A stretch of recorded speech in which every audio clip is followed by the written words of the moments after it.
यहाँ पर हम एक लड़की को देखते हैं जो इस कैंप में ही काम करती है। जब वो वापस कैंप के ऑफिस में आई तो वहाँ पर उसका दोस्त भी था, जिससे वो बताती है कि मेरे पास कैबिन 6 से किसी का कॉल आया है, जिसने मुझे बताया है कि वहाँ पर उन्हें एक लाश मिली है। ये सुनकर वो लड़का हैरान हो गया और कहता है कि ऐसा कुछ भी नहीं होगा, लेकिन वो उसे अपने साथ वहाँ पर चलकर देखने के लिए बोलती है। दोनों वहाँ पर गई, लेकिन इन्हें वहाँ किसी की भी लाश नहीं मिली। तो वो लड़का कहता है क्यों ना हम पास वाले कैबिन में चलें जो कई सालों से बंद है, लेकिन वो लड़की उसे मना कर देती है कि मैं यहीं पर इंतजार करूंगी, तुमने जाना है तो चले जाओ। लेकिन जैसे तैसे वो उसे अपने साथ ले जाने लगा। कैबिन के बाहर पहुंचकर लड़की कहती है कि मुझे यहाँ पर कुछ गड़बड़ लग रही है, लेकिन वो उसे जबरदस्ती अंदर ले जाता है। तो वो देखते हैं कि वहाँ उस लड़की के लिए एक सरप्राइज प्लान किया गया था और यहाँ पर उस कैंप के सारे मेंबर्स उसका इंतजार कर रहे थे और उसकी चौथी एनिवर्सरी मना रही होती है, क्योंकि यहाँ पर काम करते हुए उसे 4 साल हो गए। ये देखकर वो लड़की समझ जाती है कि ये सब उनका ही प्लान था और यहाँ पर उन्हें कोई लाश नहीं मिली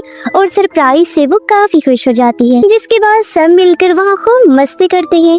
कुछ देर बाद जब वो सोने के लिए जाते हैं तो एक किलर जो जालिम कातिल था उसके बारे में बात करने लगते हैं, जिसका नाम था बोनफेस, जो इस मूवी का नाम भी है। मगर उन लोगों का मानना था कि वो बिल्कुल भी सच नहीं है। तब एक लड़की उन्हें बताती है कि ये सच है। बोनफेस किलर कैंप में आता है और सबको बेरहमी से मार डालता है। वो हमेशा जंगलों में ही रहता है, जिस वजह से कोई उसे देख ही नहीं पाता। ये सुनकर सभी लोग बहुत डर गए, क्योंकि वो भी तो कैंप में ही थे। लेकिन फिर सोने के लिए चले जाते। जब आधी रात हुई तो वहाँ पर हम उस बोनफेस किलर को देखते हैं, जो कि सच में उस कैबिन के अंदर घुस जाता है और अपना काम शुरू कर देता है। यानी वो एक एक करके बड़ी बेरहमी से उनको मारने लगता है। जब वो लड़की ये देखती है तो वहाँ से भागने लगी, लेकिन बोनफेस उसे पकड़ लेता है और एक कुल्हाड़ी से उसका सर फाड़ देता है। जब इससे भी उसका दिल नहीं भरा तो वो लड़की की रीढ़ की हड्डी खींचकर बाहर निकाल देता है, जिससे दर्दनाक उसकी मौत हो जाती है। कुछ देर बाद वहाँ पर शेरिफ आता है और जब उस लाश को देखता है तो उसकी बुरी हालत से वो भी दंग रह गया। यहाँ पर कैंप की मालकिन भी थी,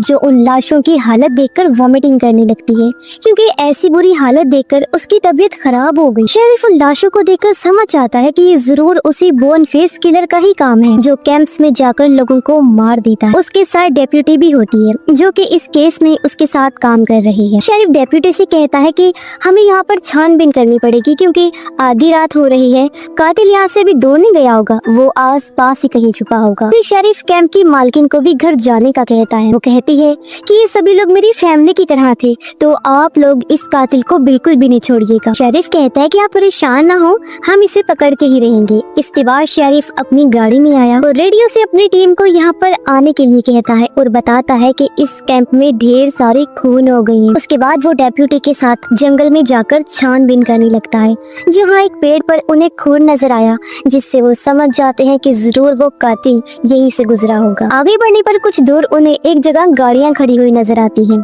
जब इन्होंने चेक किया तो गाड़ियों के अंदर कोई भी नहीं था। वो गाड़ियाँ दरअसल एक होटल के बाहर खड़ी हुई थी, जिससे वो समझ जाते हैं कि जरूर वो कातिल होटल के अंदर ही गया। तो वो भी उस होटल के अंदर जाते हैं, जहाँ की वेट्रेस जैनी होती है और जैनी के साथ एक शेफ था। ये दोनों ही मिलकर इस होटल को चला रहे थे। वहाँ पर कुछ कस्टमर्स भी मौजूद थे, जिनमें एक स्टूडेंट लड़का होता है, एक मरीन वर्कर था जो पहले मरीन्स में था और अब कंस्ट्रक्शन में काम करता है। बाप बेटी थे जो ट्रिप पर जा रहे थे और रास्ते में यहाँ खाना खाने के लिए रुके। एक बूढ़ी औरत थी जो फैशन करके काफी स्टाइलिश बनी हुई थी। 2 बाइकर्स थे और एक फोटोग्राफर लड़की। अब शेरिफ जब अंदर आया तो वो उन सबको शक की नजरों से देखने लगता है और सबसे पूछता है कि वो किस टाइम यहाँ पर आई। जैनी उन्हें बताती है कि मैं 5 बजे से यहाँ पर काम कर रही हूँ, जिसके बाद बाकी सब भी अपना अपना टाइम उसे बता देते।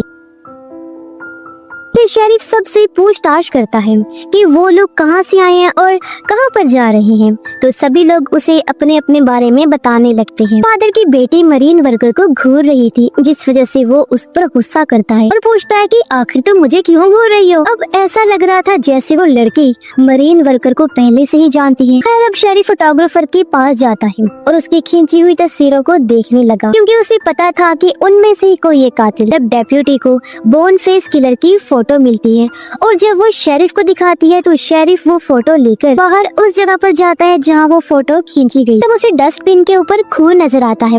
अंदर स्टूडेंट लड़का मरीन वर्कर से पूछता है, क्या तुमने जंग में किसी की जान ली थी? जिस पर मरीन वर्कर काफी चौंक जाता है उसे ये सवाल अजीब लगा, इसलिए वो कोई जवाब नहीं देता। कुछ देर बाद वहाँ पर शेरिफ आता है जिसके हाथ में एक काला बैग था जिसे वो डस्टबिन के अंदर से लाया था। ये देखकर सभी लोग पूछते हैं कि ये सब क्या है, तो वो उस बैग को टेबल पर रखकर खाली करता है जिसके अंदर से खून से भरे जूते, एक जैकेट और एक कुल्हाड़ी मिलती है। सिर्फ यही नहीं बल्कि उसके अंदर बोन फेस का मास्क भी था, यानी ये सारा सामान उस कातिल का ही था। शेरिफ सबको बताता है कि तुम लोगों में से ही कोई ये कातिल है जो बोन फेस किलर है और अभी हाल ही में वो कुछ बच्चों को मार कर आया है, इसलिए सच सच बता दो कि तुम में से कौन है कातिल, क्योंकि पता तो हम लगा ही लेंगे। तब वो लोग एक दूसरे पर ही शक करने लगे, जिसके कुछ देर बाद कहते हैं कि हम लोग कातिल नहीं हैं। बाइकर्स इन सब से हंसने लगे, कहते हैं कि यहाँ तुम्हें कोई कातिल नहीं मिलेगा। शेरिफ बताता है कि उस बोन फेस किलर ने करीब 30 लोगों को मारा है। वो हर समर कैंप में जाकर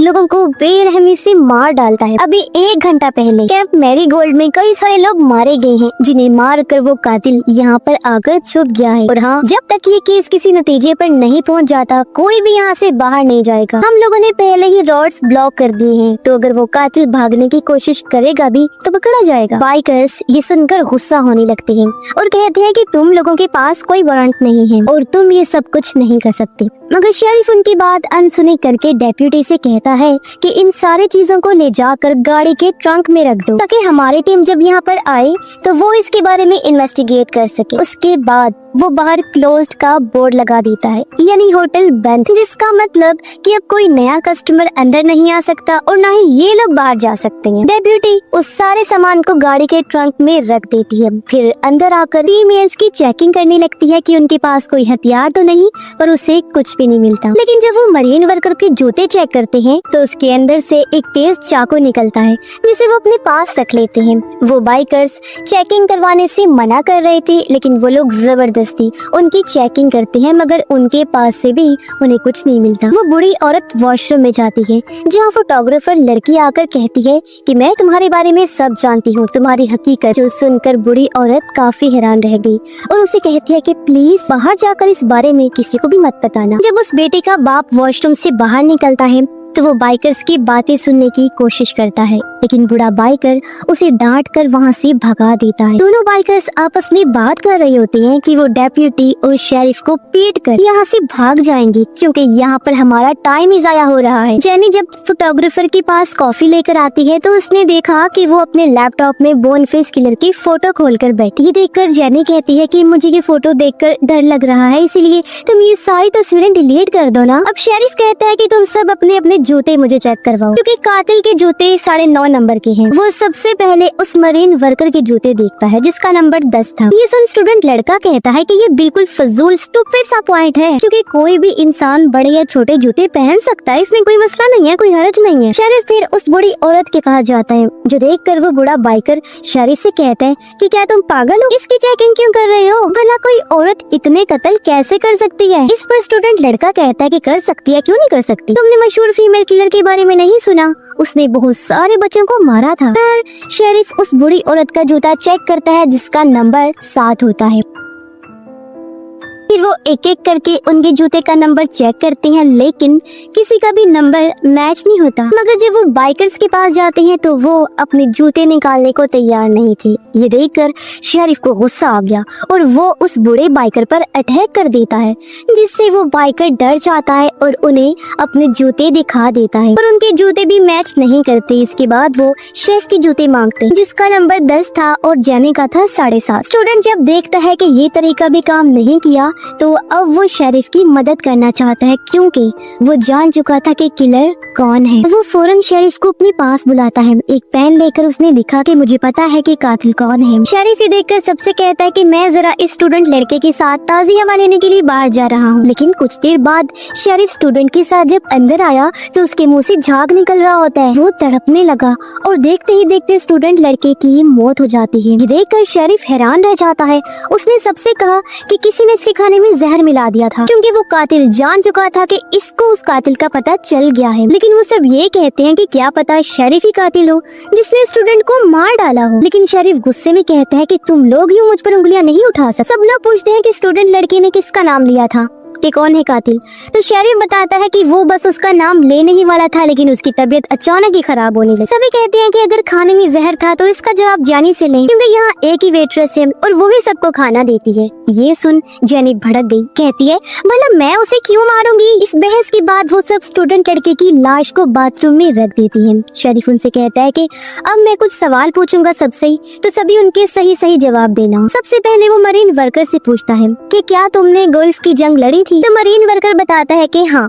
शेरिफ फिर पूछता है तुमने कितने लोगों को मारा था। तो वो जवाब देता है कि हमें कत्लेआम का हुक्म दे दिया गया था, इसलिए मैंने एक साथ कई हजार लोगों को मारा। ये सुनकर सब लोग हैरान हो गए और समझ जाते हैं कि वो कत्ल तो आराम से कर सकता है, इसका मतलब है। वो लोग उससे पूछते हैं कि तुम कब रिटायर्ड हुए थे। तो वो बताता है कि मैं रिटायर्ड नहीं हुआ था, बल्कि मुझे आर्मी से निकाल दिया गया था, ये कहकर कि मैं मेडिकली फिट नहीं हूँ, मेरे जिस्म में कोई मसला है। अब ये सुनकर उन लोगों का उस पर और भी शक बढ़ने लगता है। अब बाप की जो बेटी थी वो कहती है कि मैंने इस मरीन वर्कर को पहचान लिया। उसने बताया कि कुछ साल पहले मैं कैंप मैरीगोल्ड में गर्मियों में जाया करती थी, जब समर कैंप होता था, जहाँ ये मरीन वर्कर काम किया करता था। वहाँ एक लड़की थी जिसने ये दावा किया था कि ये मरीन वर्कर उसके साथ गलत करना चाहता है, तब इसे वहाँ से भी निकाल दिया गया। ये सुनकर वो कहता है दरअसल वो लड़की खुद ही मेरे साथ जबरदस्ती कर रही, मैंने उसे मना करके जब वहाँ से जाने को कहा तो उसने मुझ पर झूठा इल्जाम लगा दिया, यही वजह है कि मुझे निकाल दिया गया। जो सुनकर बाकी लोग एक बार फिर हैरान रह गए। अब शेरिफ फोटोग्राफर के पास गया और उसे पूछता है कि तुमने कातिल की फोटो कैसे ली। वो बताती है कि कातिल गलती से उस फोटो में आ गया था, मैंने जानबूझ के नहीं खींची। तब शेरिफ बूढ़ी औरत के पास गया और पूछता है कि क्या तुम इस दौरान कभी होटल से बाहर गई थी। इस पर जेनी बताती है कि हाँ, वो 5 मिनट के लिए अपनी सिगरेट पीने के लिए गई थी बाहर। ये सुन फोटोग्राफर उनसे कहती है कि मुझे लगता है ये बुढ़ी औरत ही कातिल, क्योंकि इसने अपने 2 हस्बैंड्स को भी मार डाला है और कोर्ट में इस पर केस चल रहा है। यही वो बात थी जिस बारे में वो बुढ़ी औरत को कह रही थी कि मैं तुम्हारे बारे में जानती। तब ये सुनकर वो औरत कहती है कि हाँ, ये सच है कि मेरी 2 शादियां हुई, मेरे 2 हस्बैंड्स थे, लेकिन मैंने उन्हें नहीं मारा। फिर शेरिफ उस बाप बेटी से सवाल पूछता है तो वो लोग उसका सही सही जवाब देते। अचानक वो बाइकर शेरिफ पर अटैक कर देते हैं, उसे पीटने लगते हैं, लेकिन डेप्यूटी उन पर गन तान देती है और इन दोनों को फौरन बांध दिया गया। बूढ़ा बाइकर उल्टी कर देता है जिसके अंदर से ड्रग्स निकलते हैं। शेरिफ ये देखकर दूसरे बाइकर से भी जबरदस्ती वॉमिटिंग करवाता है और उसके मुंह से भी ड्रग्स ही निकला। ये देख शेरिफ कहता है ओ अच्छा, तो अब मैं समझा कि तुम दोनों को यहाँ से निकलने की जल्दी क्यों थी। तुम दोनों ड्रग्स डीलर हो, मैं जान गया हूँ, और यहाँ पर फंस ना जाओ तो मैं इसी बात का डर था। तभी शेरिफ को एक कॉल आई जो उसके साथी की थी। वो बताता है कि मैं जान गया हूँ कि असली कातिल कौन है। ये सुनकर वो फौरन अपने डेप्यूटी को भी इस बारे में बता देता है और अब वो सीधा शेफ के पास गया। कहता है कि तुम अब बस सरेंडर कर दो, खुद को हमारे हवाले कर दो, क्योंकि हमें पता चल गया है कि असली कातिल कौन तुम हो। ये सुन शेफ कहता है कि मैं कातिल नहीं हूँ, मैं बस मरीन वर्कर को मारना चाहता था, क्योंकि इसने मेरी बेटी के साथ गलत करने की कोशिश की थी। मरीन वर्कर ये सुनकर कहता है कि मैं नहीं, तुम्हारी बेटी ही गलत थी, यानी उस कैंप में शेफ की ही बेटी थी जिसके साथ मरीन वर्कर ने गलत करने की कोशिश। अब शेफ फौरन चाकू निकाल लेता है और मरीन वर्कर भी अपनी गन उठा लेता है। मरीन वर्कर शेफ को शूट कर देता है, जो देखकर डेप्यूटी भी मरीन वर्कर को गोली मार देती है और इस तरह दोनों की मौत हो जाती है। उनकी मौत के बाद सबको ये लगता है कि बोनफेस किलर शेफ ही था, उसने ही सब कैंप्स वालों को मारा होगा, क्योंकि उसकी बेटी का साथ उन लोगों ने नहीं दिया था, तो बदला लेने के लिए वो ऐसा करता आ रहा है। इसके बाद वो उन सब लोगों को वहाँ से जाने की इजाजत दे देते हैं, जिसकी कुछ देर बाद वहाँ पुलिस भी आ। डेप्यूटी जेनी को कहती है कि तुम भी अपने घर चली जाओ। जेनी कहती है कि हाँ जा रही हूँ, लेकिन पहले मुझे वॉशरूम जाना है। जब जेनी वॉशरूम जाती है तो बहुत देर तक वो वापस नहीं आती, क्योंकि वो वहाँ से भाग गई थी, जिससे डेप्यूटी समझ जाती है कि जेनी ही असली कातिल है, ना कि वो शेफ था। वो फौरन बाहर आई, जहाँ उसे शेरिफ की लाश मिलती है जिसका गला जेनी ने काट दिया था। ये देखकर वो अपनी टीम को अलर्ट कर देती है और खुद जंगल में चली गई। गन सामने करके जेनी से कहती है कि फौरन मेरे सामने आ जाओ। और जब जेनी उसके सामने आई तो डेप्यूटी पूछती है कि आखिर तुमने ऐसा क्यों किया। क्यों सबको मारा। जेनी उसे बताती है कि मेरा एक जुड़वा भाई था जो स्पेशल चाइल्ड था। ये ऐसे बच्चे होते हैं जिनको जिस्मानी तौर पर कोई प्रॉब्लम होती। वो कहती है कि हम लोग कैंप में ही रहा करते थे। स्पेशल चाइल्ड होने की वजह से सारे बच्चे मेरे भाई को परेशान किया करती। वो उसके बेड पर टॉयलेट कर दिया करती। फिर एक दिन वो बच्चे उसे जंगल में ले गए। वहाँ उन लोगों ने उसे पेड़ से बांध दिया। रस्सी उसके गले पर अटक गई जिससे उस बेचारे की मौत हो गई। बिला वजह वो बेकसूर मासूम बच्चा मारा गया और तब वो सिर्फ 13 साल का था। जब कैंप के मालिकों को ये पता चला तो उन लोगों ने कोई भी एक्शन नहीं लिया, जिसकी वजह से मेरे भाई को इंसाफ नहीं मिला। मेरे अंदर गुस्से की आग भड़क उठी, इसलिए मैंने बदला लेने का सोचा और उन सभी बच्चों को बेरहमी से एक एक करके मार डाला। और अब मैं हर कैंप में जाती हूँ, जहाँ पर भी गलत होता है मैं उन लोगों को मार डालती। मरीन वर्कर ने शेफ की बेटी के साथ गलत करने की कोशिश की। जी हाँ, इन कैंप वालों ने इस बात को भी छुपाया। इसीलिए मैंने फैसला किया कि उन सभी को मार डालूंगी जो भी इन सब गलत कामों में शामिल होंगे। डेप्यूटी उससे पूछती है, क्या स्टूडेंट लड़के को भी तुमने ही मारा था? वो बताती है कि हाँ, क्योंकि उसने मुझे देख लिया था जब मैं जंगल से आ रही थी और मेरे हाथ पर खून लगा हुआ, इसलिए मैंने उसके खाने में जहर मिला दिया। और हाँ, मैं जान रही थी कि शेफ मरीन वर्कर से बहुत ज्यादा गुस्सा है, इसलिए मैंने उसकी जेब में चाकू और मरीन वर्कर के टेबल पर गन रख दी थी ताकि वो एक दूसरे से लड़े और एक दूसरे को ही मार डाले। और हुआ भी बिल्कुल ऐसा ही। ये सुनकर डेप्यूटी कहती है कि तुम अब अपना हथियार नीचे फेंक दो, लेकिन जेनी ऐसा ना करके डेप्यूटी पर ही हमला कर देती है। तब डेप्यूटी उसकी गर्दन पर शूट कर देती है जिससे वो जख्मी होकर नीचे गिर पड़ी। उसका बहुत ज्यादा खून बहा और फाइनली उसकी यानी कि बोन फेस किलर की मौत हो जाती। इसके कुछ दिनों बाद हम देखते हैं कि कुछ कैंप मेंबर्स आग के सामने बैठे बातें कर रहे हैं। वो बोन फेस किलर यानी जेनी के बारे में डिस्कस कर रहे होते हैं कि भले ही बोन फेस किलर मर गई है, लेकिन उसकी दहशत और कहानियां कभी भी नहीं मरेंगी। शायद उसके खौफ से बुरे लोग गलत काम करना ही छोड़ इसी